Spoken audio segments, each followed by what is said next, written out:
Hello guys, and welcome back again to another digital version of this week's drawing.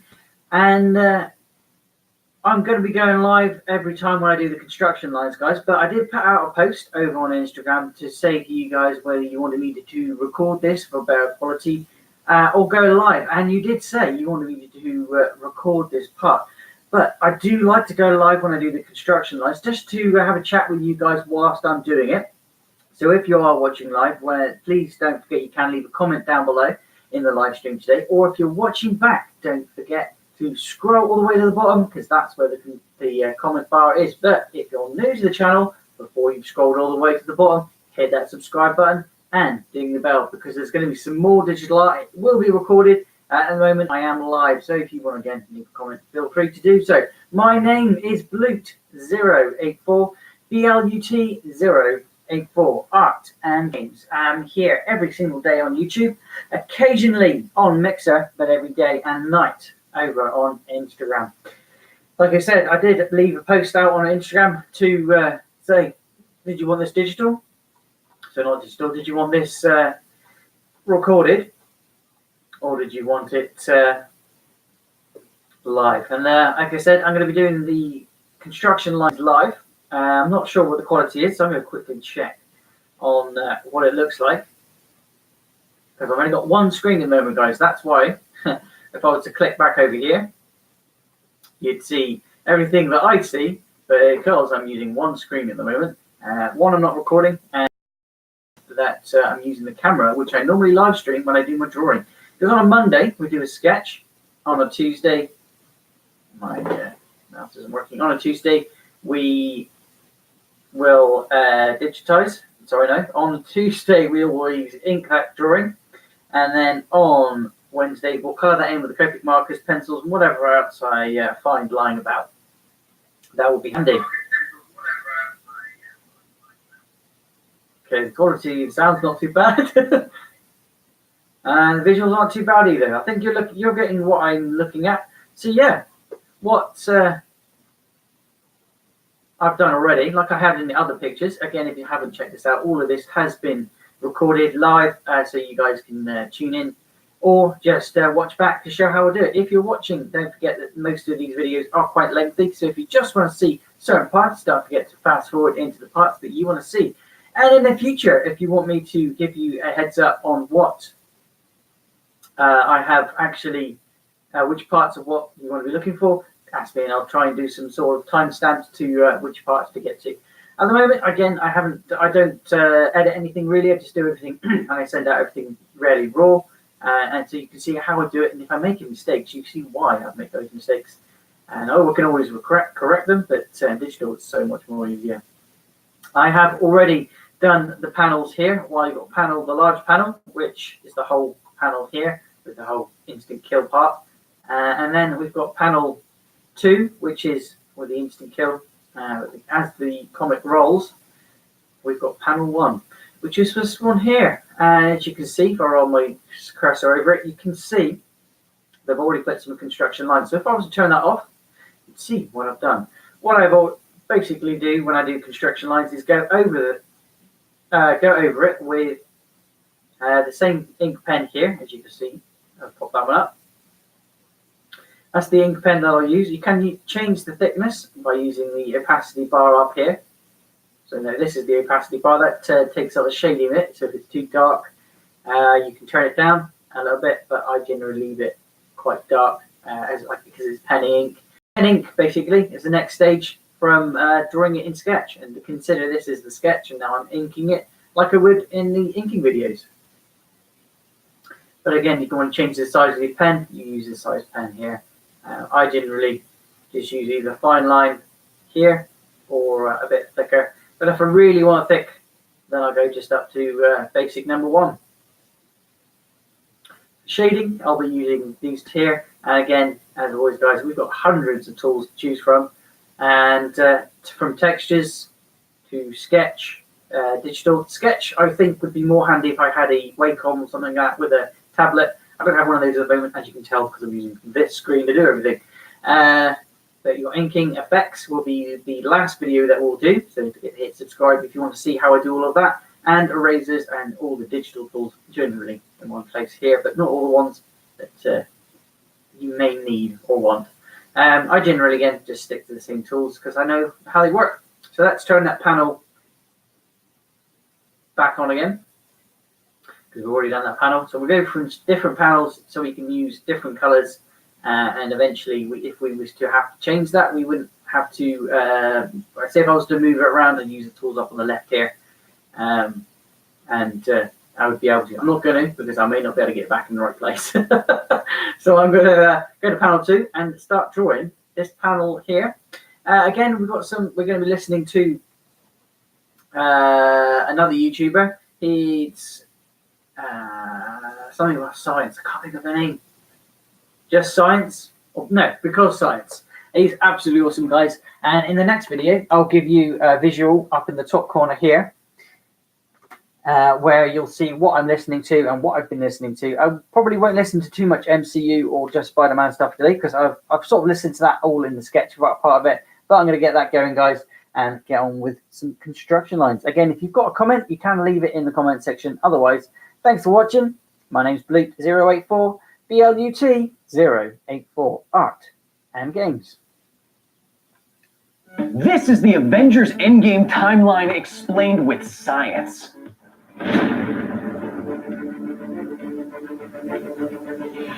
Even if you're not a Marvel nerd, it's hard to argue that the Marvel Cinematic Universe isn't incredibly impressive as a venture in storytelling, in business, and in pop culture. Over 10 years, billions and billions of dollars, 22 films, some of which are the most successful of all time. And now with Endgame, this era of the MCU closes with the culmination of a truly epic arc. But because Marvel has decided to be so delightfully sciencey in many of its movies, is there a way for us to more realistically interpret what actually happened in Endgame?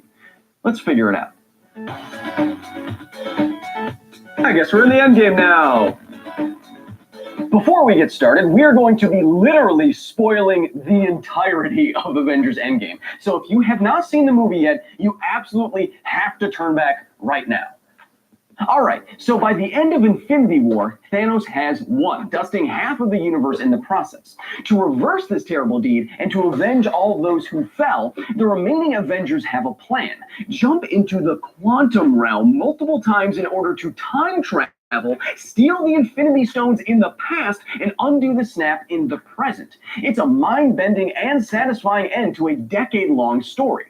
Time travel is inherently confusing, so how exactly did the Avengers accomplish this? What did their path through space-time actually look like? I escaped the void for a brief and beautiful moment of time just to attend the world premiere somehow of Avengers Endgame with a notepad in order to take down notes in the dark to get out a video just in time for all you nerds, and this is what I came up with. These are the events of Avengers Endgame laid out chronologically with all the weird time travel-y stuff going on. This is what we have to science. Is any of this plausible with the laws of physics as we know them? Is Professor Hulk better than the regular Hulk? We'll come back to this in a bit. But not the Professor Hulk thing. He's much, much better. First, let's do our best to wrap our heads around what time travel actually is.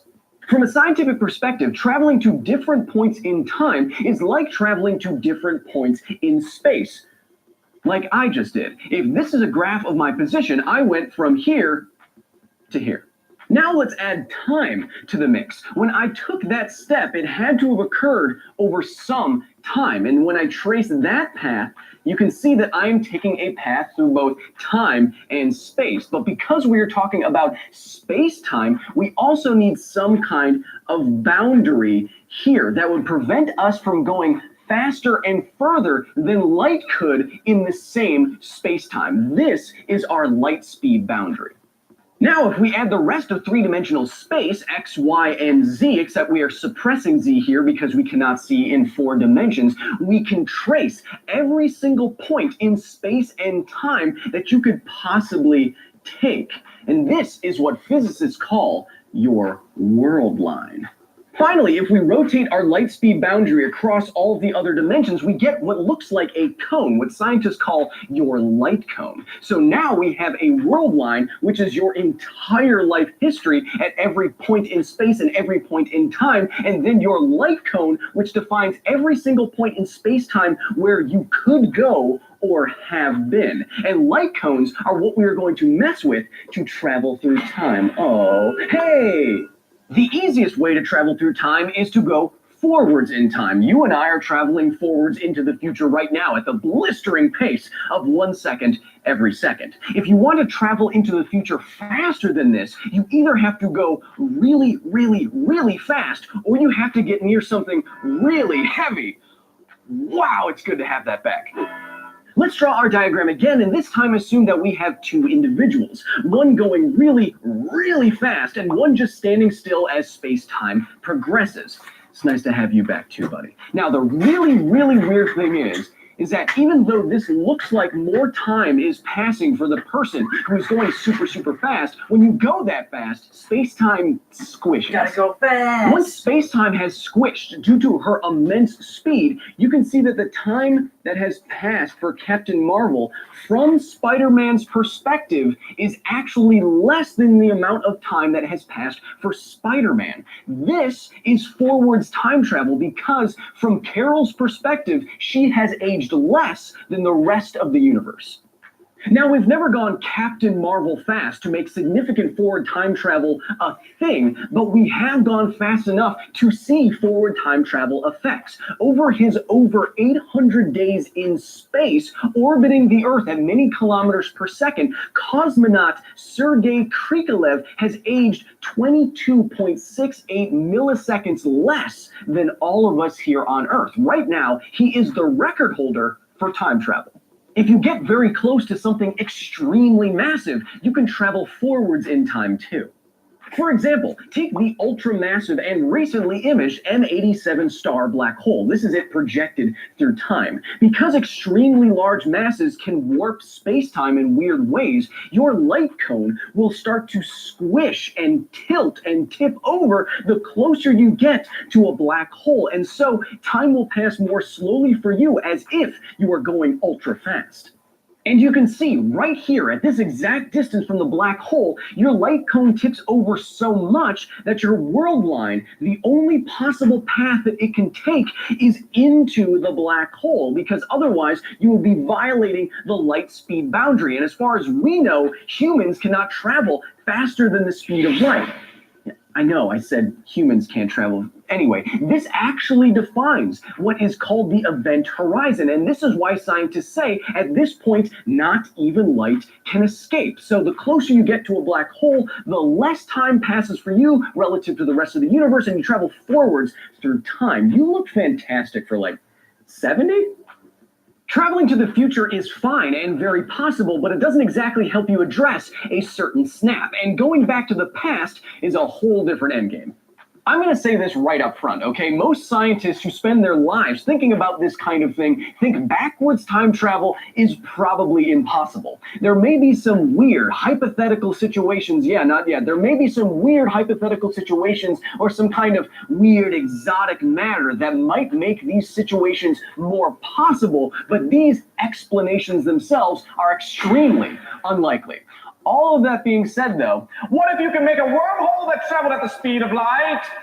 Let's say that Tony Stark anticipated the Battle of New York in 2012. He used billions and billions of Stark bucks to somehow make a wormhole that connected two different points in space and time. And whatever technology was holding those wormholes open could also move them through space-time at incredible speed.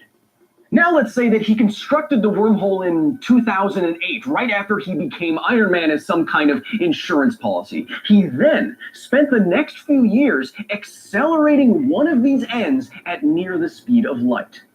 Because of the kind of forward time travel that we just talked about, when this end stopped accelerating, it would actually be younger than the rest of the universe. Maybe the rest of the universe is at 2019 now. The really weird thing about wormholes is that time is synchronous through them. So if Iron Man and the rest of the Avengers now entered the wormhole that had an age of 2012, they would emerge from the other end in the year 2012, right before the Battle of New York. Another suitably... Oh, I was going to say that, future me. Shut up.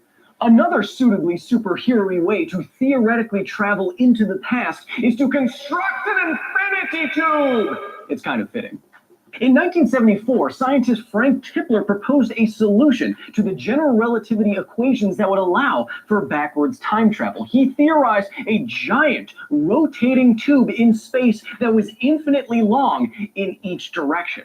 The rotation of a tube like this is so incredibly taxing on the space-time around it that it would warp it in the same way that a black hole would. Light cones near it would start to tip over. Going back to our diagrams for a second, you can see that if our light cone tips over enough, the path your world line can take doesn't necessarily have to go forward in time. It can go backwards. If traveling through warped space-time like this can theoretically take you into the past, then there is a path along a Tipler cylinder with all these tipped-over light cones where you could go around it and take yourself as far back into the past as you wanted, going around, past. Maybe you'd get far enough back to like get the one that got away. Peggy! Oh! They danced. Now, though, there's a problem. If there is a way to curve a world line so much that it comes back around through time and intersects with itself, it forms what scientists call a closed time-like curve. It is time-like because it is still within the light speed boundary and events can be causally connected from A to B. Thanos gets the Infinity Gauntlet and then he snaps. The problem for the Avengers is that even if you curve this line to travel back in time, Thanos snapping is still on the world line. It happens sometime in the past, and therefore it has to happen. Thanos is right in this regard. He is inevitable. This principle is known as the Novikov self-consistency principle, saying that whatever happens in this weirdness still has to agree with what happened at all other points on the world line. This gets around the dreaded grandfather paradox, which is good, but it's bad for the Avengers, because in this view of reality, if this is the way you are traveling through time, you cannot change the past, period. Come on, I just got him back! If Avengers Endgame didn't have a way around all these physics, we'd have to conclude that the movie is fun, but kind of logically impossible. Thankfully, quantum mechanics comes to the rescue once again. Hey, so you didn't do it. But coward, have you ever wondered if you could have done something differently in your past? What would the world be like if you took a different path through space-time? Well, one interpretation of quantum mechanics says that you did. You did both. You did all of them. Every time you interact with the universe as a quantum system, as you are at the smallest scales, you split the universe, each one unfolding with a different history. This is physicist Hugh Everett's many worlds interpretation of quantum mechanics, and it posits an infinitely branching tree of timelines every time quantum systems interact. You, as a quantum system, have an infinite number of potential world lines, but at our scale as a collection of particles, we only really observe one path that we're going down. But all of these paths have some version of you and your history traveling along it. Again, this is all very theoretical, but other scientists, like most notably David Deutsch, who Tony Stark name drops in Avengers Endgame, the Deutsch proposition, think that if you could travel back in time from your world line and go back to the past, because of quantum mechanics, you would necessarily have to split off and then travel down some alternate history. This gets around any potential paradoxes because you can mess with a past that isn't your own. You could even mess with yourself. You could punch yourself in the face or get the hammer back from yourself. Still worthy. Yes! This gets around time loops and paradoxes, but more importantly, if you were to somehow use quantum mechanics to jump back from your alternate timeline to what you perceived as your own original timeline, you would be, in fact, in a future of your own making where you could change events in your perceived past, even after punching yourself in the handsome face. So now I think we are finally ready to address Endgame. Oh! Right, sorry, it gets even more fundamental than this many worlds approach. As we went through in detail in our Is Ant-Man Secretly the Strongest Avenger episode, we experience our own time as advancing from one point in space-time to the next. Our world line, at least to us, is a single line. If we could figure out a way to travel backwards in time, and we got there to an alternate timeline like the many worlds interpretation suggests, when we got back in time, we would still experience our own world line in this way, advancing from one point in time to the next.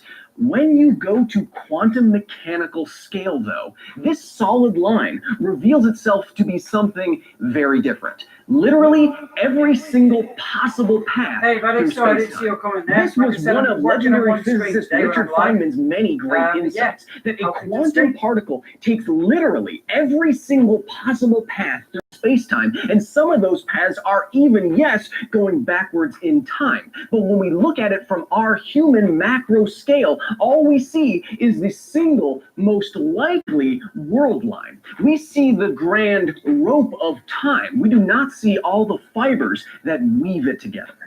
So, in the quantum realm, where the Avengers are supposed to go, the path between 2 points in space-time doesn't look like this anymore.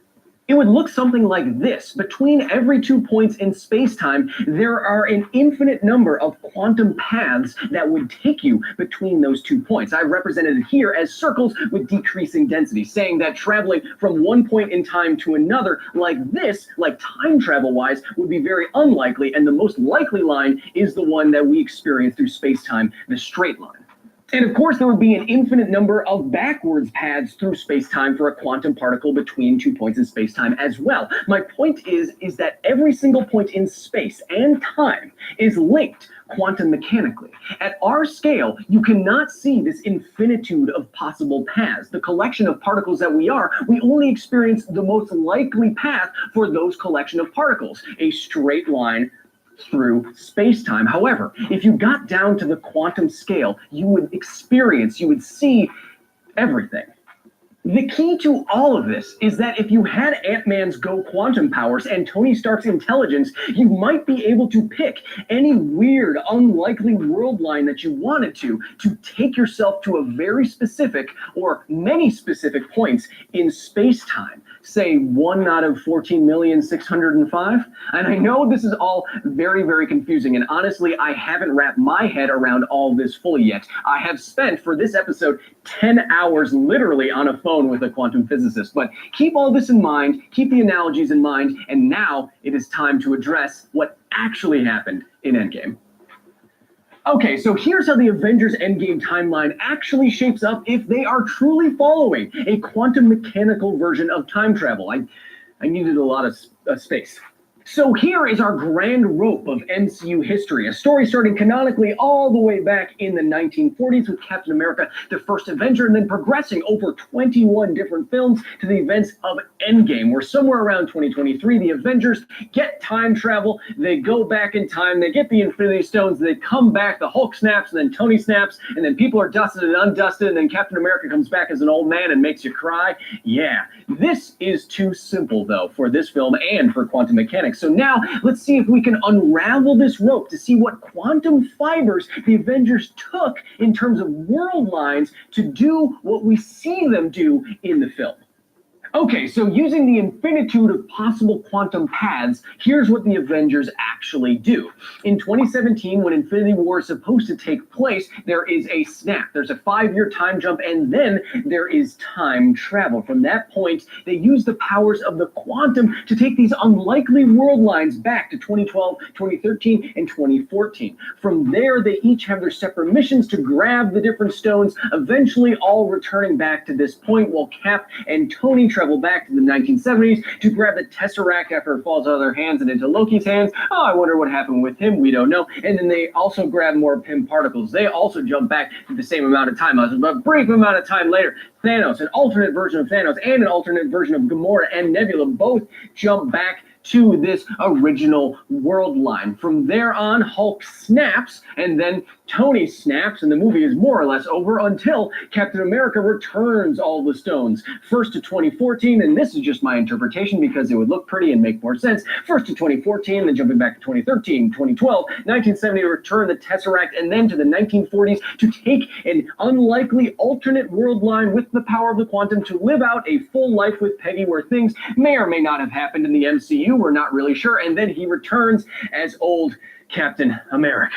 This is a lot, so you might want to pause the video to get a handle on it.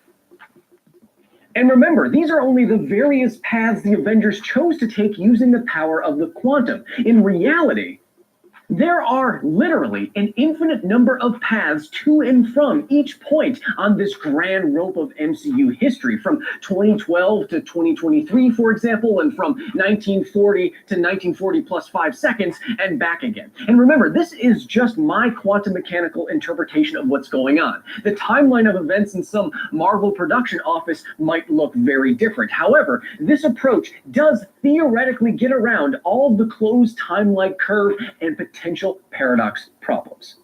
I applaud the movie for bringing in quantum mechanics and acknowledging the problem with closed time-like curves. If this was just a single timeline, for example, there would be a lot of problems, like future Nebula shooting herself from the past. That would be Back to the Future stuff, and you know what the Hulk thinks about that. Quantum mechanics is really the only way that this works. Because if you could get to the smallest scales of the universe, where an infinite number of branching paths through every point in space-time were open to you, you could, metaphorically, choose your own adventure. You could pick the one out of 14,605 world lines and live it as your own history and change your future. And from our perspective, our non-quantum perspective, observing all this happen, it would all be the same story, the same endgame.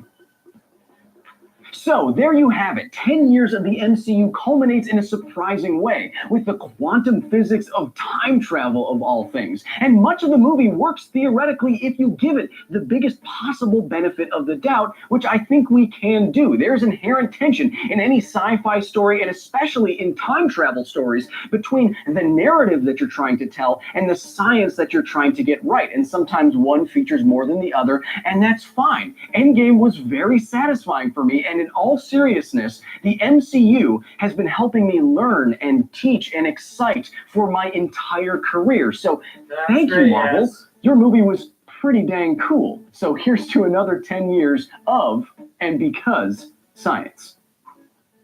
Yeah, man. The MCU really has given us a lot of stuff to go. I wonder if there's any footage I could show of any kind of. I'll do that in a minute. But yeah, a lot of science, a lot of like ideas that people have gone like, I wonder how that works, and then being able to explain it as well. This dude here, which we're listening to, he's amazing. He explains the unexplainable, or the unexplainable to make it factual in real life, as if you just heard there. And I like listening to him as just like something to listen to, maybe if I'm drawing off stream, or if I'm doing something like, even if I'm walking the dog, it's like, that's kind of interesting. I'll listen to that. Or maybe if I'm doing, it's just like, it's good to have in the background. But he does have diagrams. Unfortunately, you can't see them right now. But in the next videos, when I record, I'll put them up in the top corner where you can see the color chart there. So yeah, don't forget, if you want to see some more, see some from him, that guy, or that dude from, where's it called?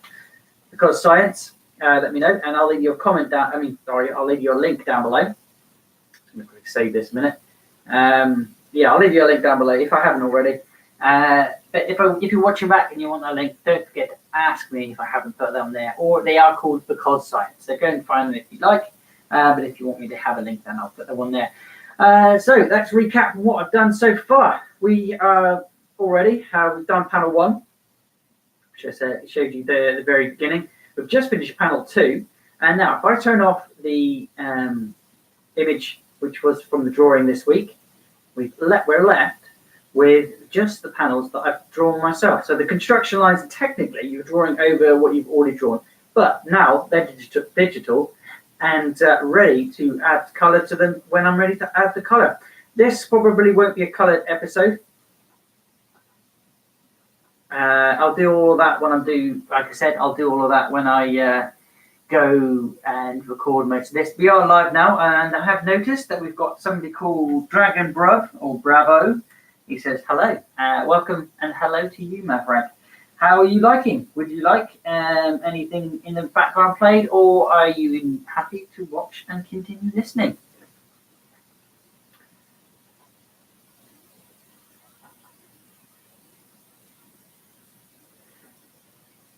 I'm going to flip over now to see what else we can listen to while I'm doing that, because I can't see things. So I've got to flip over.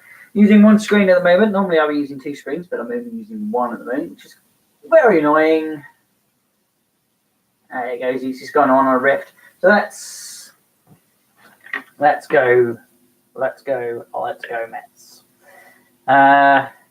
We've done the trailer already, so I don't want to do anything for that. I mean, it's got hundreds of videos, guys, explaining everything that's superheroes, or look like Sonic as well there.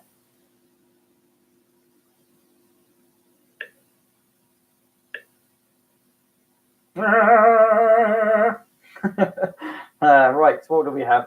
There's me. If I go to history, you can see all my really embarrassing history, what I've been nerding out on. The original. What was I listening to? That one did you guys listen to? Oh, pitch meetings. Have you ever heard of those, guys? Huh. Right, okay. Pitch meetings. We've got pitch meetings for every MCU in one compilation. So let's listen to that. If you haven't heard them before, check them out. Yeah, that's not my vote. Bad dream, and then Nick Fury secretly hides out in a barn to surprise Tony, even though he meets with everyone minutes later and had no reason to hide. Dramatic entrance, I guess? Yeah, let's... Oops. I was not ready. I'd already been watching it. Whoops.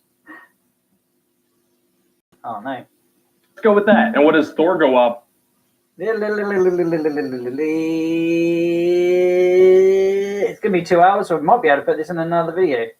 Hello, Mr. Doggy. What are you doing? Oh, look. It's a little doggy. Bow, bow, bow. I don't even know what that does. All right. Go. Go. Commence.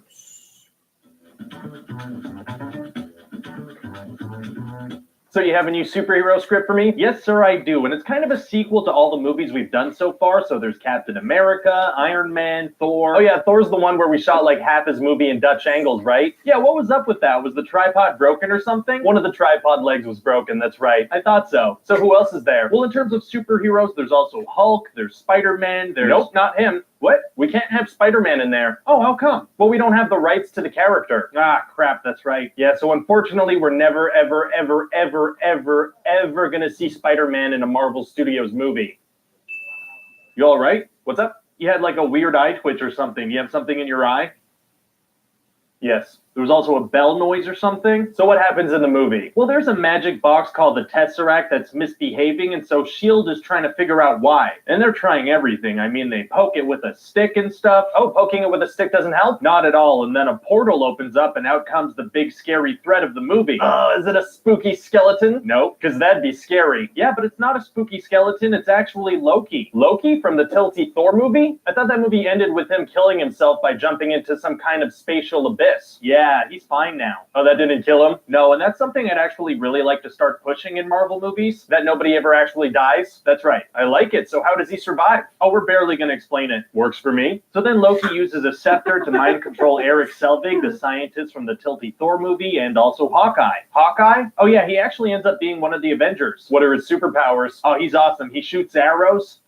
Very well. Yeah, what else? That's That's about it. Oh, but sometimes the arrows explode and sometimes they have computer viruses. He shoots computer virus arrows? Yeah, sure, I don't know. All right. So basically Loki wants to use the Tesseract to open a portal so his alien army could come through. Where does he get an alien army? When he was floating in space, he met this guy named the Other who works for this other guy, Thanos. Thanos? Yeah, we're actually gonna have a mid-credit scene where he shows up. Oh, is he like the upcoming villain or something? Exactly. Amazing. In 6 years. What? Anyway, so Nick Fury's like, uh-oh, stuff is crazy. I'm gonna move forward with the Avengers Initiative. And what does that mean exactly? It means they're gonna invite Bruce Banner, Tony Stark, and Steve Rogers to come hang out. That's his plan? Yeah, he figures if he could get them all in the same room, that'll kind of fix everything. Huh. Also, Natasha Romanoff from Iron Man 2 is there. Oh, Black Widow's in this. Yeah, so once again, she's going to be in very tight leather, but this time doing even more action scenes. Oh, I bet that's going to be uncomfortable for her. Oh yeah, I'd say so. So what else happens? Well, Loki's going to get captured by the Avengers, but then Thor is going to show up and try to take him. How does Thor get back to Earth? Didn't he destroy the only way back at the end of his film? Yeah, we're barely going to explain that. Gotcha. Well, I guess it's good that Thor's there now because they can get Jane Foster to help out. Why would they do that? Well, her and Eric Selvig are kind of the authorities on portal science, so if anyone can help out, it's her. Okay, yeah, that's a good idea, but instead of doing that, they're gonna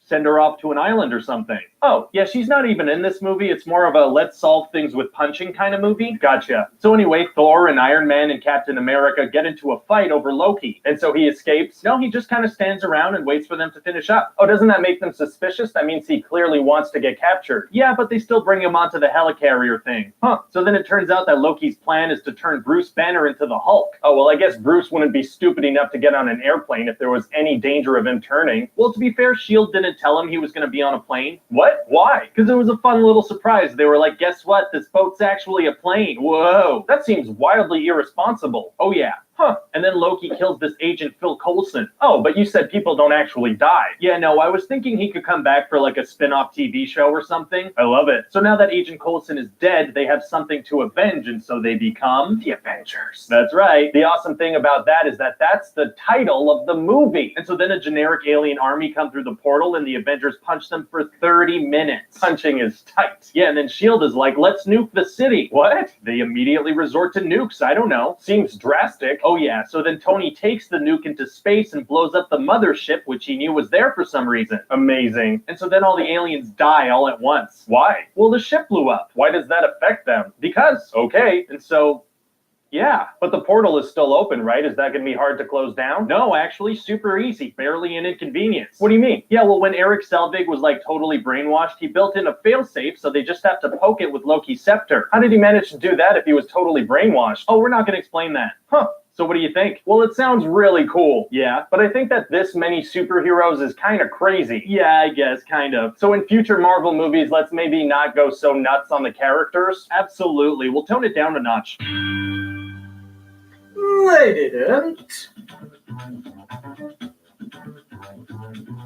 So you have a new Avengers script for me? Yes, sir, I do. And this one starts off with the Avengers doing some super awesome murders. Oh, it does? Yeah, it's going to be like 10 solid minutes of the Avengers murdering and cracking jokes and murdering and cracking jokes. That is so cool. Yeah. And how are the Avengers getting along without Tony? Oh, well, he's right there with them. Didn't he kind of retire at the end of Iron Man 3? Yeah, that's right. So what explanation are we giving for his return? None whatsoever. Huh. So what's the movie about? Well, it's called Age of Ultron. Oh, Age of Ultron? So this takes place over several years? Yeah, no, just a couple of days. Oh, do you know what the word age means? I do not. It's a tough word. Yeah, sounds cool though. Age of Ultron. It does sound cool. So anyway, using Loki's scepter, Iron Man wants to create an AI called Ultron that can achieve peace in our time. Oh, that's nice. Yeah, but then Ultron understands his purpose as, oh, I need to murder everyone. Whoopsie. So Ultron attacks the Avengers while they're getting drunk and then escapes through the internet. He escapes through the internet. Yeah, so now he has access to every system on Earth except nukes. Oh, that's cool. So what's his plan? Is he gonna like take down the electrical grid? Nope. Something with the water supply? Nuh-uh. Air traffic control? Nope. All of the Avengers' super advanced technology? No, those sound like good ideas, but what he really plans on doing is making a city fly and throwing it down to Earth. Oh, you'd think a genius AI would be able to think of a better plan than that. You'd think so, but he's really into the city throwing idea. Interesting. So anyway, Ultron is this super scary, super intimidating robot. You should have him crack jokes like Loki. What? People love Loki. Yeah, but why would a robot crack jokes? So he could be more like Loki. Okay, but people love Loki. Oh, is this so you can sell Ultron toys to kids? Maybe. We sold a lot of Loki toys. Well, why didn't you say so? The movie's already a big commercial anyway. I love you so much. Oh, stop. What kind of commercials are we talking? Well, for example, the Hulk listens to music to calm down, right? Okay. On his wireless Beats by Dre headphones. Oh, awesome. That's a product. Or like Hawkeye and Black Widow drive around, right? Yeah. In a brand new state-of-the-art Audi. That's amazing. That's a product. We also find out what Iron Man likes to wear under his armor.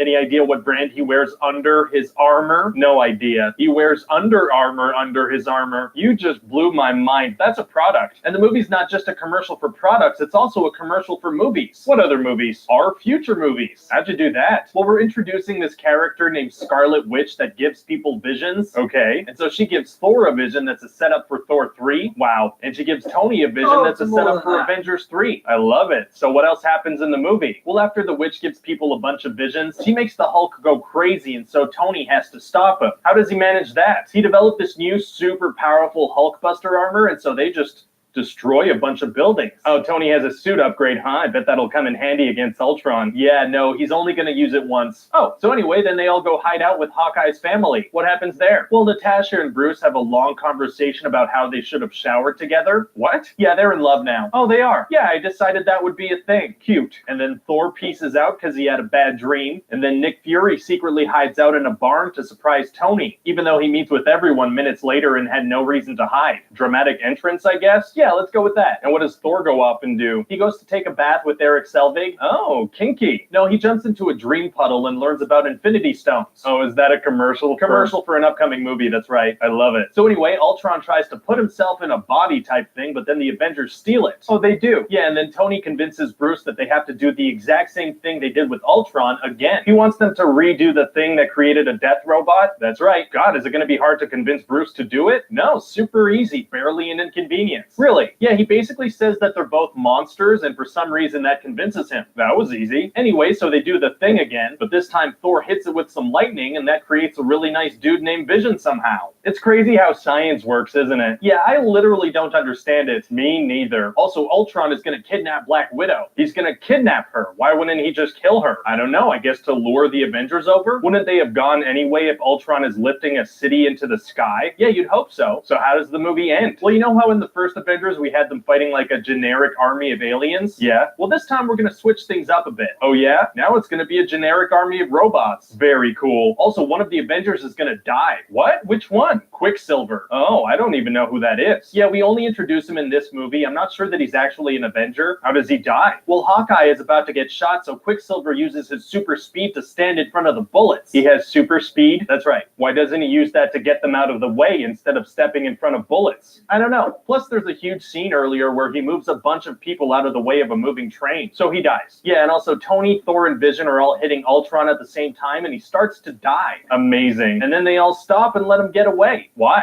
I don't know, but Scarlet Witch kills him later. Well, good. And then in a mid-credit scene, we're gonna have Thanos show up. Oh, what does he do? He puts on the Infinity Gauntlet, and he's like, fine, I'll do it myself. What's he talking about? Getting the Infinity Stones. Was Ultron trying to get him Infinity Stones? Nope. So what's he talking about? Getting the Infinity Stones. But that line doesn't make sense in the context of this movie. Yeah, but he wants them. But what's he talking about? Getting the Infinity Stones. Never mind. Anyway, so Tony retires from being Iron Man again. Oh, but he'll be back, right? No, this time he's retiring for real. He's never putting that suit on again.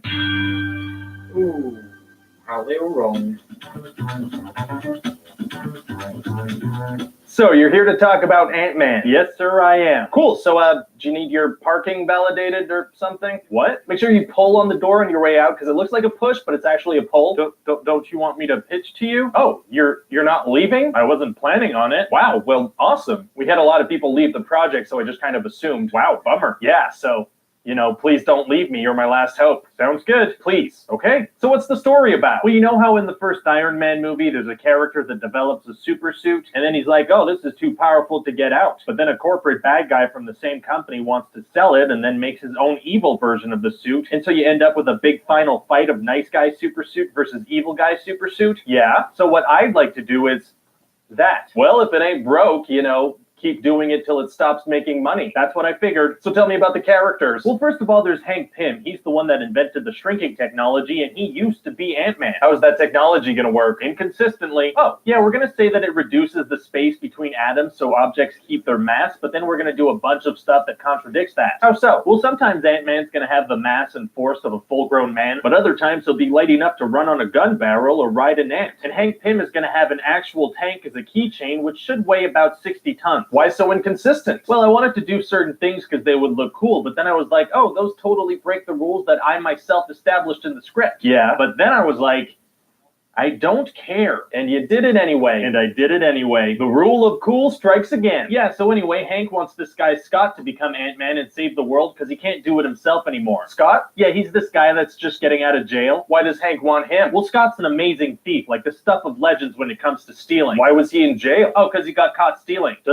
Doesn't sound like he's that good at it. Yeah, I guess not. In fact, he's gonna fail pretty much any time he tries to steal something in the movie. Strange choice of a guy to save the world. I guess so. So what does Scott say when Hank asks him? Oh, well, he doesn't ask him directly. Oh, he doesn't. No, instead he sets up a super elaborate series of events that could go wrong in 1,000 different ways, just so that maybe Scott could steal the suit. Why didn't he just ask him? He wanted to see if he'd be able to break into a safe. Could have just asked him. Yeah, but this way is more fun. This Hank guy is playing around a lot for someone who wants to save the world. Oh yeah. Huh. Anyway, Scott was in jail for about 5 years, so now he wants to make money so he can pay child support and see his daughter. How old is his daughter? She's like 6 or 7. So he went to jail for stealing when he had a 1 or 2 year old baby at home. That's right. I gotta say, Hank Pym is putting a lot of faith in this super sketchy dude. Yeah, well, he says everyone deserves a second chance. Yeah, but should your second chance out of jail have save the world level stakes? Probably not. So who else is in the movie? Well, there's Hank's daughter Hope that he keeps secrets from for no valid reason. Huh. And she's gonna fall in love with Scott because they're both attractive. And is there a villain in the movie? Oh yeah, we've got this villain Darren Cross, and he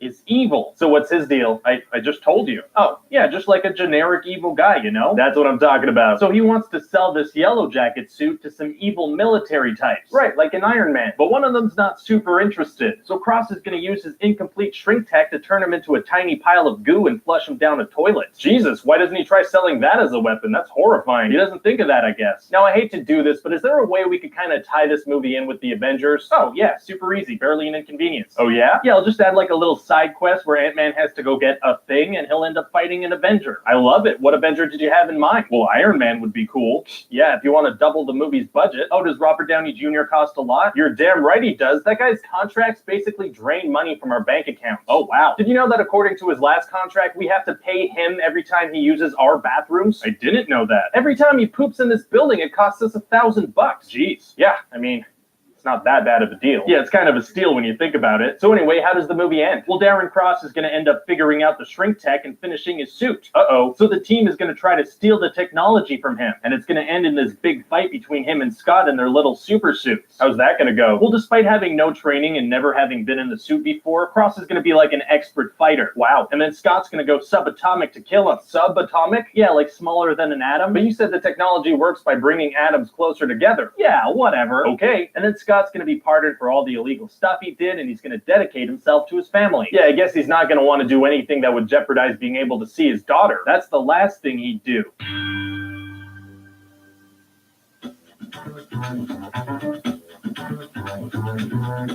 So you have that new Captain America script for me? Yes, sir, I do. Now, I should inform you there's a rumor going around Hollywood right now. Oh, what's that? Apparently this year, everybody's going to be making movies about heroes fighting heroes. There's going to be Batman versus Superman. In Transformers, they're going to fight Optimus. In the new Fast and Furious, they're going to fight Dom. Wow, it sounds like everybody's going to be doing the same kind of crap this year. Yeah, sounds that way. So I figured we would too. Great. It's going to be called Captain America Civil War. What's that going to be like? It's going to be like if a kid took out all his superhero toys and just started smashing them together. Sounds awesome. Yeah, so we're going to have the government be mad at the Avengers about all the damage caused in Sokovia and Washington, D.C. and New York City. Wait, didn't the government try to nuke New York City? They did. And nobody's going to bring that up? No. Okay, so anyway, they want the Avengers to sign the Sokovia Accords. That would give them all government oversight and kind of keep them in check. So Tony and some others are like, yeah, but Captain America and some others are like, no. Oh, the conflict is brewing. Yeah, it's pretty serious. It's like the Avengers are being torn up from the inside. Wow, so there's no need for a villain. Well, no, there is a villain. What does he want? For the Avengers to be torn up from the inside. Huh. His name is Zemo, and his family was killed in Sokovia. So he's gonna do like all kinds of crazy stuff. Like he's gonna bomb the United Nations and frame Bucky for it. Wow. Yeah, and that's gonna kill the King of Wakanda, so Black Panther's gonna want to kill Bucky too. Oh, Black Panther is in this? Yeah. Wow, there is a lot going on. Oh yeah, the movie's gonna be super stuffed. So like half the movie is gonna be setting up future movies, at least. I love it. And we're also gonna have this huge fight at an airport that's gonna involve... Oh, sorry, just a second. Hello? Really? We did? Well, that's great news. Yeah, no, we'll put him in there for sure. Thank you.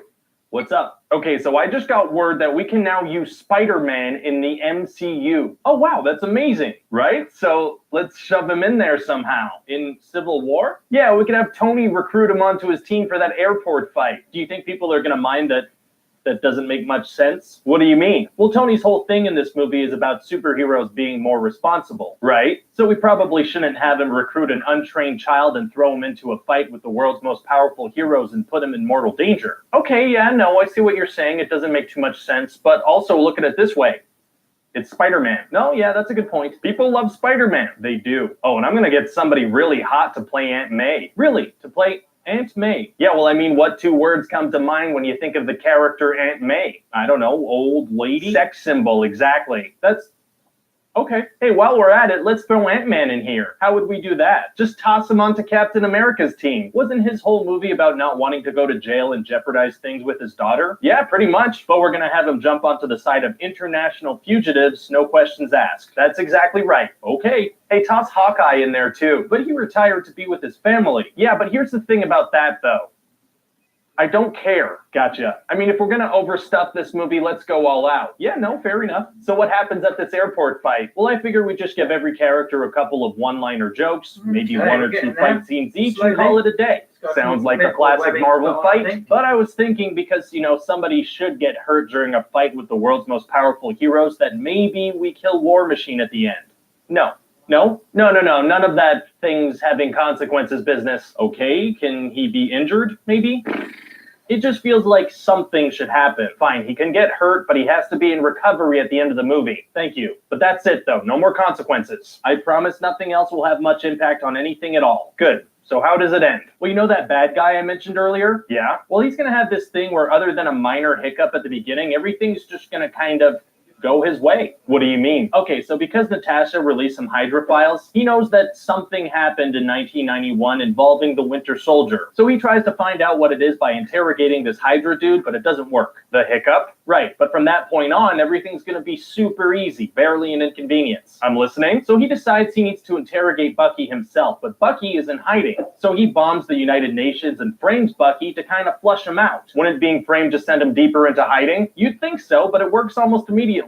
Oh, wow. Yeah, so then Zemo kills a psychiatrist that's supposed to interview Bucky and takes his place. Isn't anyone familiar with the psychiatrist they hired, or at the very least know what he looks like? You'd think so, but luckily for Zemo, apparently nobody does. Okay. Then he finds out what the 1991 thing was, and luckily for him, it involves the Winter Soldier and Tony's parents. That's convenient. Very. And then luckily for him, Captain America decides to go against everybody, and somehow he and Bucky manage to escape together. Then luckily for Zemo, everybody follows him to Siberia. And there's an actual videotape of Bucky killing Tony's parents in 1991 because luckily for him, there was a security camera in that exact spot in the middle of a forest road, and for some reason Hydra decided to keep it in their records. And then Tony sees it, and luckily for him, even though Tony now knows that the Winter Soldier was brainwashed and framed and not actually responsible, he immediately loses his mind and tries to kill both Bucky and Cap. Wow, that's all super lucky. So then there's a fight, but at the last minute, Cap doesn't kill Tony. You're damn right he doesn't. So then they're like, well, we're not friends anymore, but also we're still friends and call me anytime. I love it. You think it's going to do well? Well, I'm looking at this as kind of a test. What do you mean? I have this theory that stuffing more and more characters into our movies translates to more money at the box office. Interesting. Yeah, and so if this movie does well, we can just go crazy with it. Fingers crossed. And they did.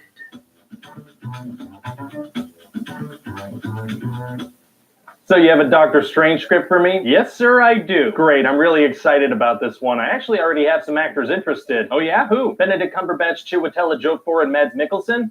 Are those the names of people? Yeah, it sounds like you punched a keyboard. No, they're people, if you say so. So what happens in the movie? Well, we're gonna meet Doctor Strange, and he's like a super rich surgeon that walks around like, boy, it sure is good to have hands that work. And what's his character like? He's like a Tony Stark type, but without the charm or the humor. So just an unlikable jerk then. Very much so. Does he have any redeeming qualities? Yeah,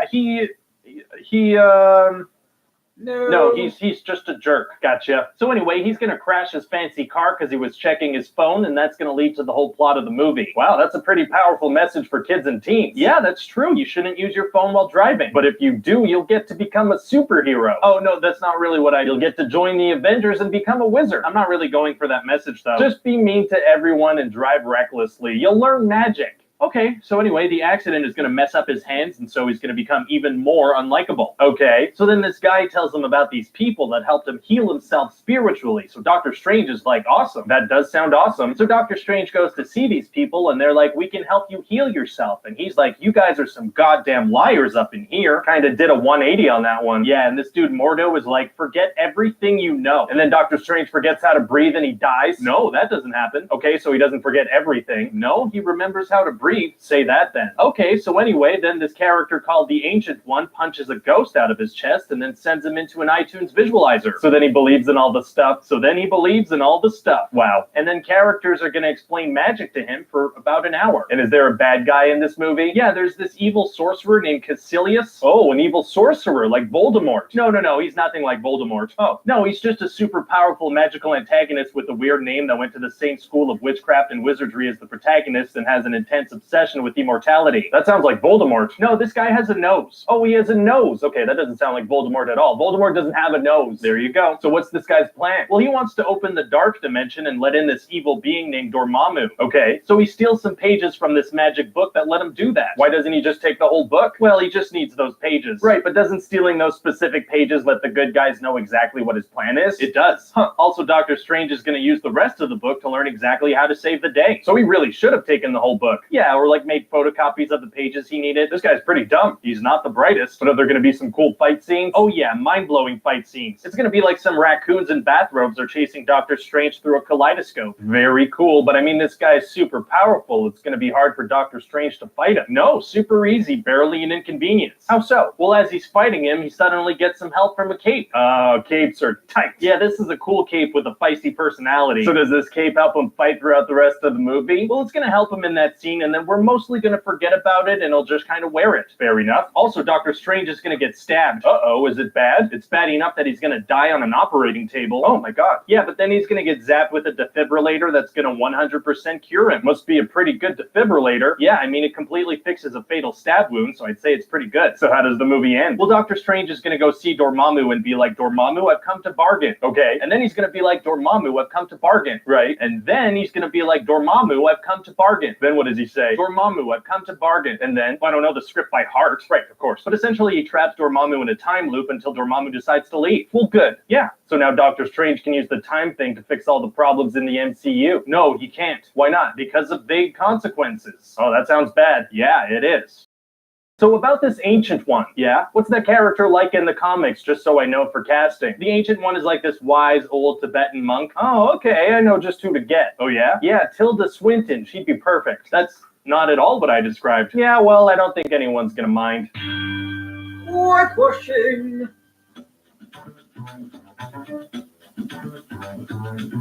So you have a Guardians of the Galaxy script for me? Yes, sir, I do. So we're going to start this one off with the Guardians fighting a giant space monster while Baby Groot stars in a Baby Groot toy commercial. I love it when movie scenes are also commercials. I know you do. So why are they fighting a space monster? Well, these gold people called the Sovereign hired them to protect some batteries, and they said they couldn't risk losing any of their own people. Okay, but then Rocket steals some of the batteries, so they chase the Guardians with their fleet of remote-controlled spaceships. They have a fleet of remotely controlled spaceships? Yeah, pretty cool, right? Why didn't they use those to to fight the space monster. What do you mean? Well, if their battle technology specifically designed to not put them in danger, why did they hire the Guardians in the first place? Because that works. Anyway, then this dude Stakar tells Yondu that his funeral is gonna suck. Oh, so Yondu is gonna die? Oh, is it that predictable? Having a character tell another one about his funeral makes me feel like we're gonna see his funeral. We're gonna see his funeral. Well, at least he's not one of the most well-liked characters. Actually, by the end of the movie, people are gonna like him a lot. He's gonna have this thing where he says that he's Mary Poppins and stuff. Oh, Mary Poppins is tight.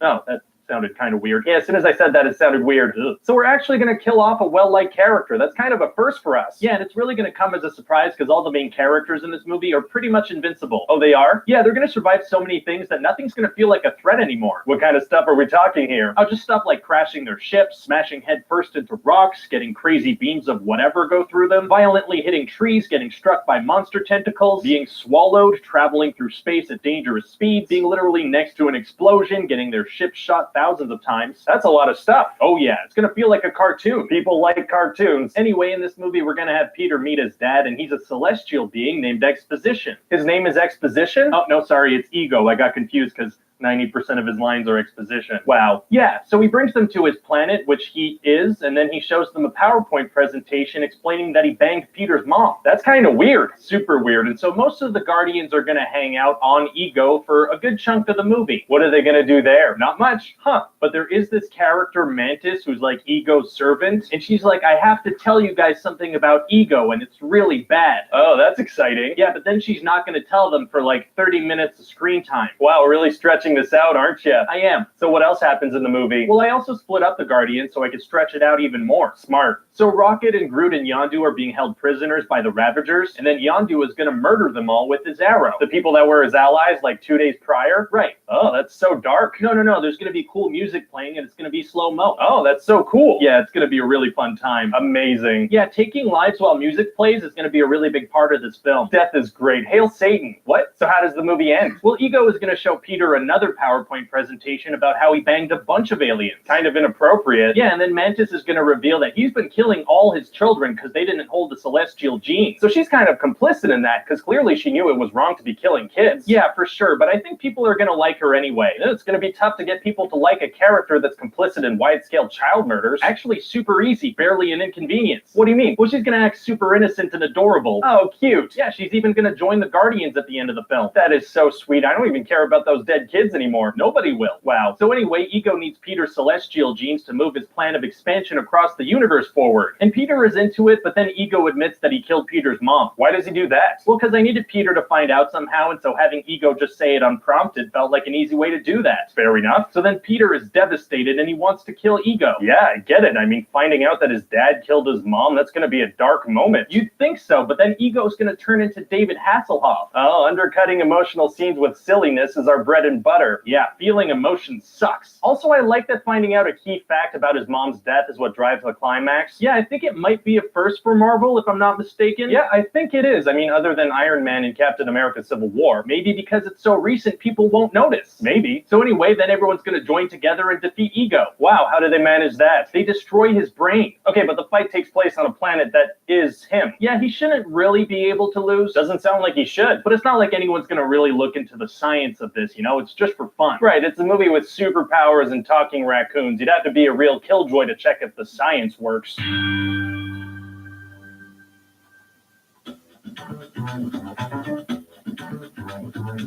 So what's the movie about? Well, it takes place a couple of months after Civil War. Okay, so Tony Stark has just made a big deal about superheroes having to be responsible. Exactly. So at the beginning of this movie, Tony leaves a weaponized spider suit with a high school student and then doesn't take his calls. Oh, very cool. Yeah, and it's equipped with a ton of crazy stuff. There's a bunch of web modes, a recon drone, glider, wings, web grenades, even an instant kill mode that kind of turns on by itself. And Tony just leaves that in the hands of a teenager. Well, he left a software block on the crazier stuff. Oh, so it's impossible for Peter to access those modes. Actually super easy, barely an inconvenience. Really? Yeah, well, Peter's friend Ned from high school hacks into the suit and just unblocks everything. Oh, hacking. They also take a tracker route so Tony and Happy can't see where he goes. So Stark Technology's like the best in the world. This Ned guy must be really smart.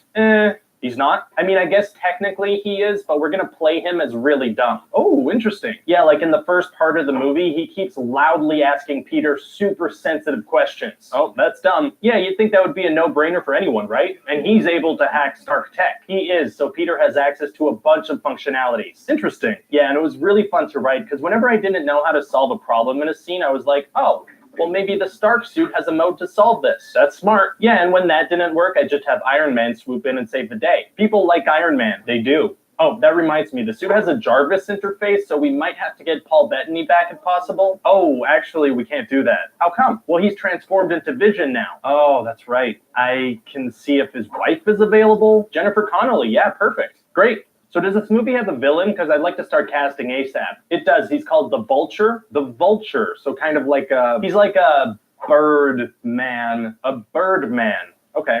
I can work with that. That'll help. Awesome. So what's his deal? Well, he was hired to clean up alien debris after the invasion in the first Avengers movie. Interesting, tying it together. Yeah, but then he was fired, so he became a supervillain to support his family. Just a 180 like that. Yeah, pretty much immediately. So he and his crew start stealing alien debris and use them to make super weapons. Oh, you'd think the government would be keeping really close watch on that stuff. You'd think so, but we jump forward 8 years in time and Vulture's doing great, no problems at all. Wow. Yeah, and it's like they're not even being that secretive about it. No, they're just selling to like run-of-the-mill criminals for robberies and stuff. Just anyone. It seems that way. Plus one of the guys likes to demo them in open spaces. At another point, they're literally on the news. And nobody's looking too deeply into this. Not really, no, but Spider-Man decides to. Oh, he does he? Yeah, and it's gonna lead to some pretty crazy action. Like we're really stepping things up from the older Spider-Man movies. I'm listening. So you know in the Amazing Spider-Man 2, there's Peter's love interest falling from high up inside a tower? Yeah. Well, in this movie, we're gonna have Peter's love interest falling from high up inside a tower, except now that tower is the Washington Monument.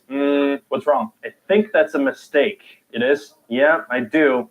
I think the Washington Monument is technically an obelisk, not a tower. Oh, but you like the idea. Oh yeah, no, I love the idea. Love interest falling from high up, that's amazing. Great. And we're also gonna do the Jesus thing from Spider-Man 2. Jesus thing? You know when Tobey Maguire is trying to stop a train with some webs and it looks like he's gonna poop? Oh yeah. Yeah, so basically that, but with a ferry that gets cut in half. How does he manage to get the ferry back together? Well, I couldn't think of a way for the suit to take care of it, so Iron Man swoops in and saves the day. Gotcha, that's a good system, right?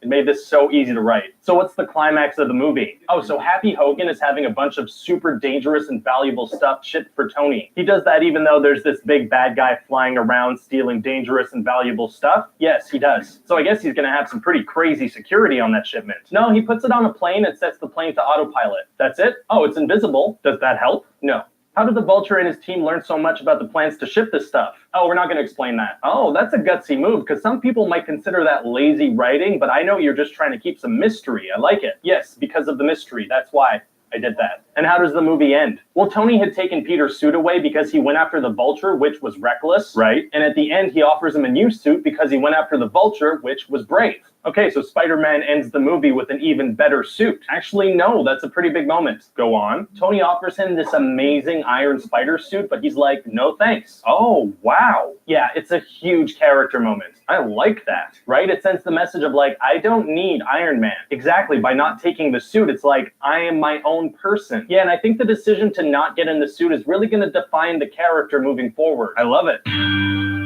Until the next one.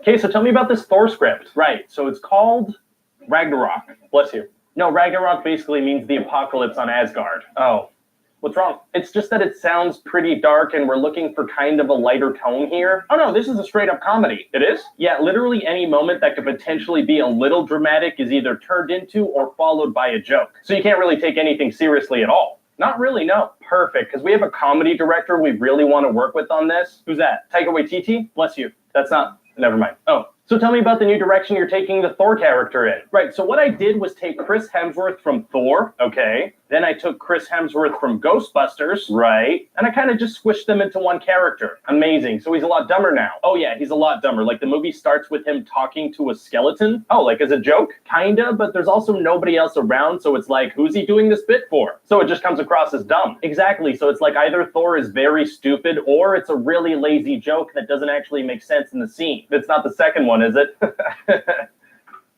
So listen, before we get too deep into the story, we do have to address a big plot thread from the last Thor movie, Loki. Yeah, he's impersonating his father and ruling Asgard. I imagine it's going to be pretty hard for Thor to deal with. Actually super easy, barely an inconvenience. Oh, what happens? Well, Thor gets back to Asgard and he figures it out. That's like the first thing he does.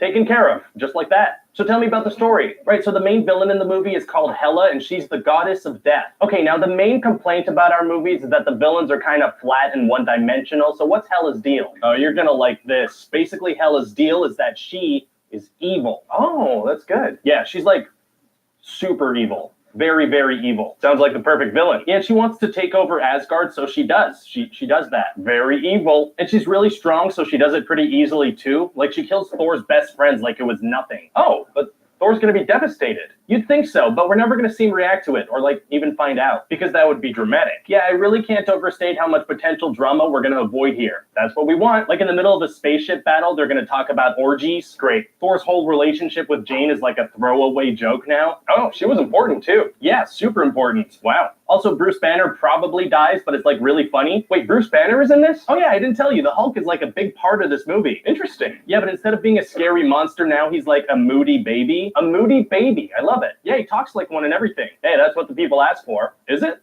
I have no idea. Maybe. Anyway, Thor ends up on a gladiator planet, and most of the movie is them trying to leave with Valkyrie. Who's Valkyrie? Oh, she's actually from Asgard, and she's fought Hela before. And she's on the gladiator planet too? Yeah, she's the one who picks Thor up when he lands there. That sounds pretty convenient. Oh, it's super convenient. Yeah, so they go back to Asgard, then they get a demon thing to blow the whole place up, and that's it. That's it? Can I see that? Sure. Thank you.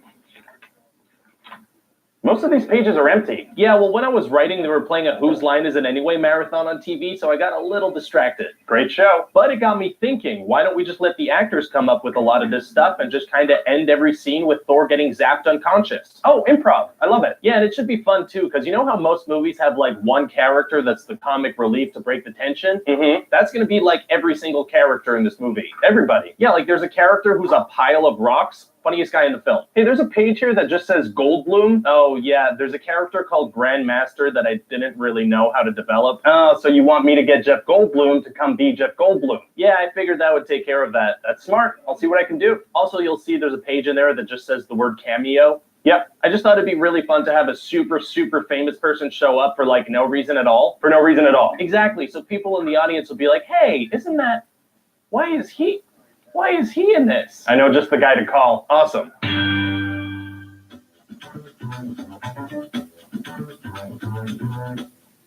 So you have a new script for me? Yes, sir, I do. And this one's all about Black Panther. Oh, very cool. Yeah. So what other Avengers are in it? Oh, none. None. It's just Black Panther. Oh, no. No? We don't do that anymore. What do you mean? If you're doing a solo Marvel movie, you need more than one superhero in there. Like how Iron Man was in Spider-Man Homecoming, or how Guardians is about a team of space heroes, or how we put everyone in Captain America Civil War. It's just how we sell things now. Well, what about Doctor Strange? Yeah, see, that didn't even make it into our top 10 highest grossing movies. Oh. Yeah, we kind of thought it would sell itself because of the star power of Blemidage Cumberbatch. Right, well, I'd still like to give it a try. You think a Chadwick Boseman-led movie is going to do better than one led by Bernadette? I think it could. This is Barnacle Clampersnatch we're talking here. Okay, you're not even trying to say his name right anymore, are you? Yeah, no, I stopped trying. Listen, I think if this movie tells a good story, it could do pretty well.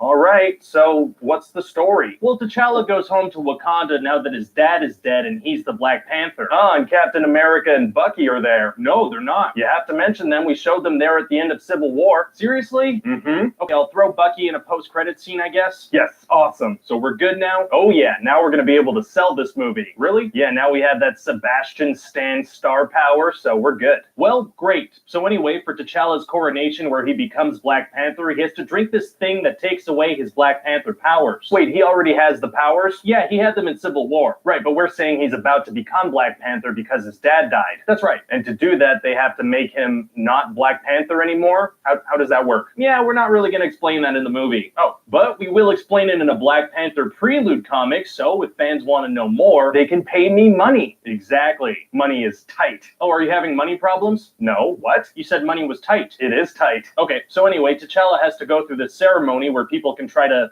kill him if they want to be king. Whoa. Yeah, they don't mess around in Wakanda. You'd think as the most advanced nation in the world, they'd have figured out a way to move past bloodlines and death fights. Well, it's tradition, so what are you gonna do? Try not to die, I guess. Yeah, but other than death fights, Wakanda's a pretty cool place. Oh yeah? Yeah, they have a bunch of awesome stuff like vibranium weapons and cool ships and super crazy technology. Very cool. Also war rhinos. Did you say war rhinos? Yeah, war rhinos. What does that even mean? War rhinos, like, you know, rhinoceroses of war. If they have vibranium weapons, why do they need rhinos? That's actually a good question. Let me check here. I think I have an explanation.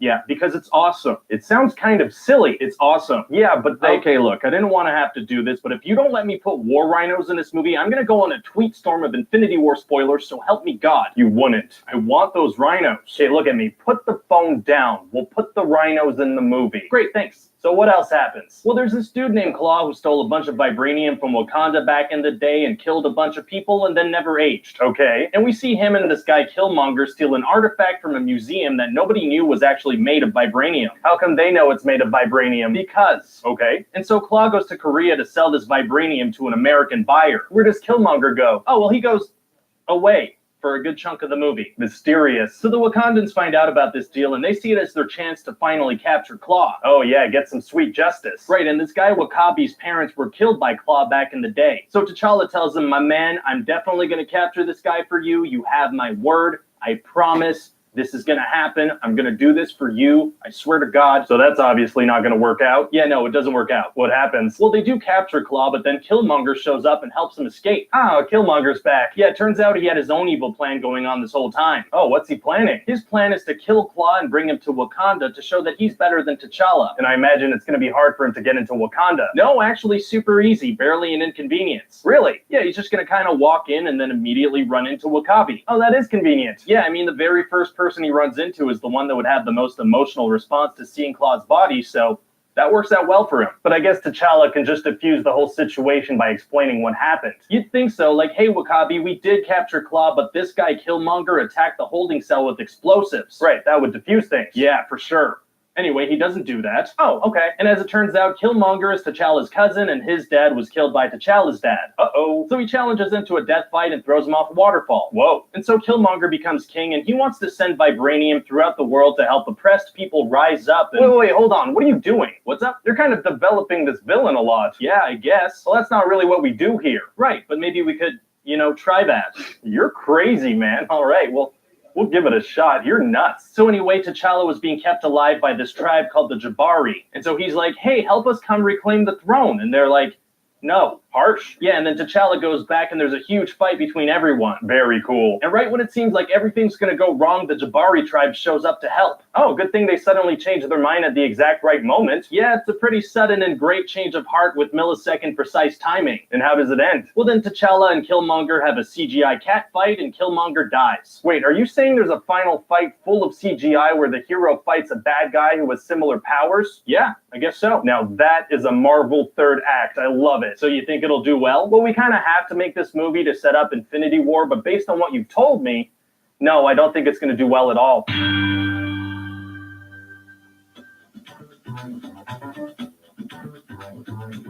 So you have that Avengers Infinity War script for me? Yes, sir, I do. And this one's all about a guy named Thanos who's trying to gather Infinity Stones. Oh, what's he like? Well, let's just say if Bruce Willis was a Pokemon, this is probably what he'd evolve into. Ooh, scary. Yeah, this movie's gonna get real dark. Sounds like stuff is getting serious. Oh, yeah. I mean, you'll still have time for a quick, lighthearted Ben & Jerry's commercial, right? Oh, Ben & Jerry's? Yeah, for sure. Okay, great, because I already cashed that check. I actually threw in a fair amount of jokes to balance out the darker moments, keeping that Marvel vibe to it. What kind of jokes are we talking? Well, I had this idea that maybe some characters call other ones by names that aren't their real names, right? Right. And so, yeah, that'll be a lot of the jokes. I'm not sure I get it. Well, like Tony calls this bad guy Ebony Moss Squidward. Okay, yeah, I guess that's funny. And Thor calls Rocket Rabbit. Yeah, okay, he's not a rabbit. And Tony calls Star-Lord Mr. Lord. Uh-huh. And he also calls him Flash Gordon. Right. And Thor calls Groot Tree. All that character says is his own name. And Star-Lord calls Thanos Grimace. So you're like really leaning into this name thing. And Spider-Man's gonna think that Doctor Strange is a made-up name. Are people gonna notice that so many of the jokes are based on character names? I don't think think so, unless some jerk on the internet points it out. Well, okay then. So tell me more about Thanos. You mean Pokemon Bruce Willis? Please stop making name jokes. That's not his real name. That's not his real name. Yeah, I get the joke. Well, Pokemon Bruce Willis thinks that there aren't enough resources to go around, so he wants to destroy half of all life in the universe. Oh, wow.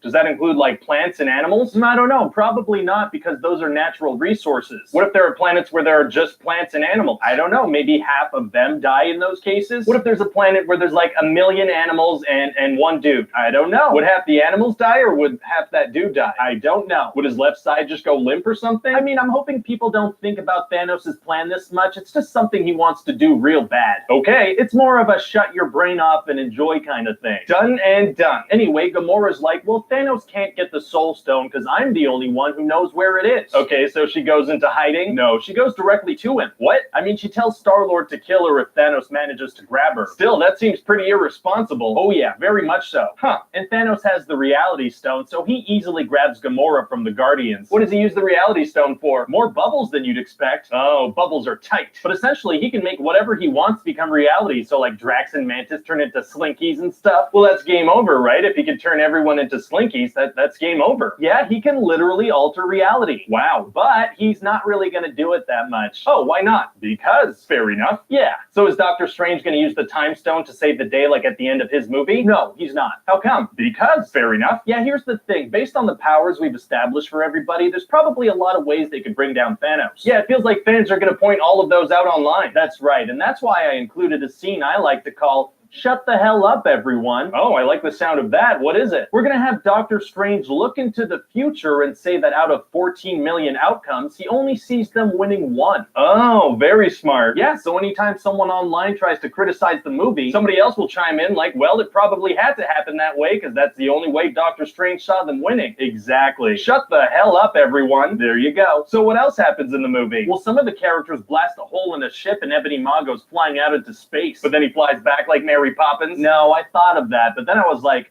this isn't Star Wars. Bummer. Sorry. So what do they do about the hole in the spaceship? Well, Iron Man closes it up because he has this cool new thing where his suit is like, basically magic. Oh, it is. Yeah, it fixes up holes in spaceships and morphs into whatever he needs in any given situation, and it closes up massive stab wounds. How is that possible? Nanotechnology. Yeah, but what does that mean exactly? Nanotechnology. But how exactly? Nanotechnology. I don't know. Okay, nanotechnology. Sounds good. Yeah. So what do some of the other characters do in the movie? Like, what's up with Captain America? Oh, he has a beard now. That's it? Pretty much. What about Black Panther? He goes, Bombay. Black Widow? She's gonna have this little moment where she's surprised to see that Bruce is back on Earth, even though he's the one who called them. Oh, well, that's sweet. She's also going to be part of a lady fight where all the women team up to fight the female antagonist. That's progressive, right? Maybe. What about Winter Soldier? He has a new arm and he picks up a raccoon. Hawkeye? Not even in it. Ant-Man? Nah. I gotta say, it feels like a lot of characters are getting sidelined. Well, you asked me to shove 75 main characters into a single movie, you sick bastard. I did do that. I haven't slept since 2015 and I hate you so much. Hey, throw that Tyrion Lannister dude in there. I like him. Please stop. Please stop. All right, so you're going to have everybody fight a big generic army of bad guys? That wouldn't be an Avengers movie without that. So what's this army going to look like? Well, picture what it would look like if Venom took over Goro from Mortal Kombat. Okay, so yeah, like 1 million Venom Goros. Very cool. And how did the heroes end up stopping Thanos? Oh, they don't. What? Yeah, no, he's going to get all the stones and erase half of all life in the universe. But it's going to be hard to wrap up a movie if the bad guy wins. Actually, super easy. Barely in... Oh, you're disappearing. Okay, and you're gone. Okay, that doesn't feel satisfying at all. I mean, I know you're gonna come back because we have a bunch of other meetings planned. And there it is. Yeah, okay, that's what I thought.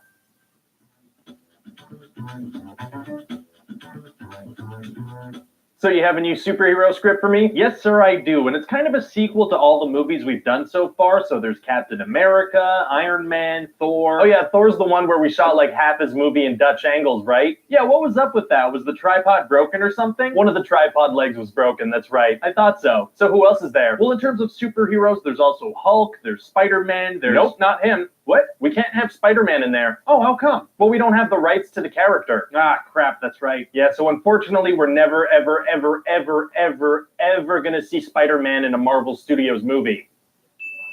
You all right? What's up? You had like a weird eye twitch or something. You have something in your eye?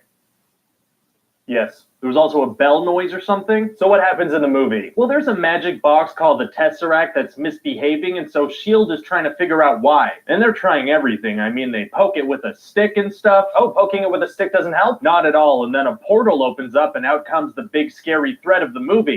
Is it a spooky skeleton? No, because that'd be scary. Yeah, but it's not a spooky skeleton. It's actually Loki. Loki from the Tilty Thor movie? I thought that movie ended with him killing himself by jumping into some kind of spatial abyss. Yeah, he's fine now. Oh, that didn't kill him? No, and that's something I'd actually really like to start pushing in Marvel movies, that nobody ever actually dies. That's right. I like it. So how does he survive? Oh, we're barely going to explain it. Works for me. So then Loki uses a scepter to mind control Eric Selvig, the scientist from the Tilty Thor movie, and also Hawkeye. Hawkeye? Oh yeah, he actually ends up being one of the Avengers. What are his superpowers? Oh, he's awesome. He shoots arrows very well. Yeah, what else? That's about it. Oh, but sometimes the arrows explode and sometimes they have computer viruses. He shoots computer virus arrows? Yeah, sure, I don't know. All right. So basically Loki wants to use the Tesseract to open a portal so his alien army could come through. Where does he get an alien army? When he was floating in space, he met this guy named the Other who works for this other guy, Thanos. Thanos? Yeah, we're actually gonna have a mid-credit scene where he shows up. Oh, is he like the upcoming villain or something? Exactly. Amazing. In 6 years. What? Anyway, so Nick Fury's like, uh-oh, stuff is crazy. I'm gonna move forward with the Avengers Initiative. And what does that mean exactly? It means they're gonna invite Bruce Banner, Tony Stark, and Steve Rogers to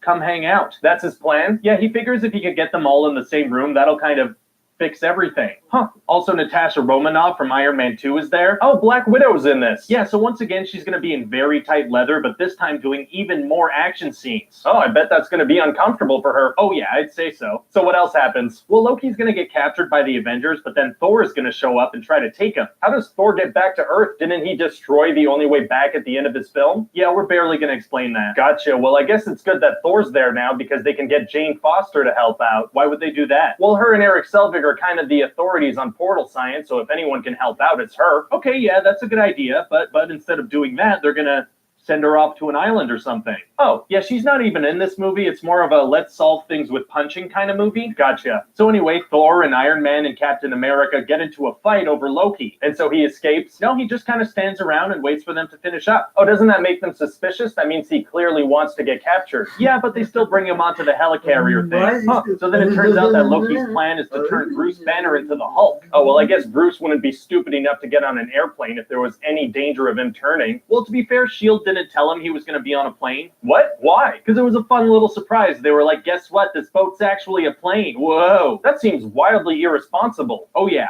Huh. And then Loki kills this agent Phil Coulson. Oh, but you said people don't actually die. Yeah, no, I was thinking he could come back for like a spin-off TV show or something. I love it. So now that Agent Coulson is dead, they have something to avenge, and so they become the Avengers. That's right. The awesome thing about that is that that's the title of the movie. And so then a generic alien army come through the portal, and the Avengers punch them for 30 minutes. Punching is tight. Yeah, and then S.H.I.E.L.D. is like, okay, well, it's not been 30 minutes, it's been 130 minutes. So I've done all the construction lines now, guys, so I'm going to turn off the panel behind and just show you what's actually been drawn. We've managed to put in all construction lines now. That is just the baseline, so you will put the color behind. I'll show you that in the next video because I will record that video for you guys to watch. So you guys can watch it in better quality. I know okay, but you'll see things a lot better in the recorded video. So if you would like to hit that subscribe button, it would really help support me. So if you would like to do that, then definitely don't forget to ding the bell as well. If you have any comments, then definitely leave them down below in the comment section. Otherwise, if you want to know where I get the stuff that I've been listening to, I should link them down below. Otherwise, guys, thanks for watching, and I'll see you in the next one. Hopefully you will tune in the next one because we'll be colouring this in as the construction lines are complete. Thanks for watching, guys. Don't forget to hit the links that will appear. Or shall I get on with shading? Let me know in the comment section. I've got a little bit of shading to do. Not much, but it is coming up to 3 o'clock. Generally means I've got to end. What do you think, guys? Should I put a bit of shading in here where I can? think that's what I'll do. I'll put the shading in and then I'll color afterwards. Or should I do the shading? It'll be what time is it now? Okay, guys. No, I'm gonna have to end it here. I've got it's 3 o'clock. Right. So I'll record the rest of this for you guys in a later date. Otherwise, thanks for watching. Don't forget to subscribe, and I will see you next time. We'll be adding the color and adding shade and effects. Catch you later, guys. Thanks for watching. I've been Blut084, BLUT084. If you've missed anything in today's video, don't forget to rewind. Click the links that will appear. Otherwise, thanks for watching.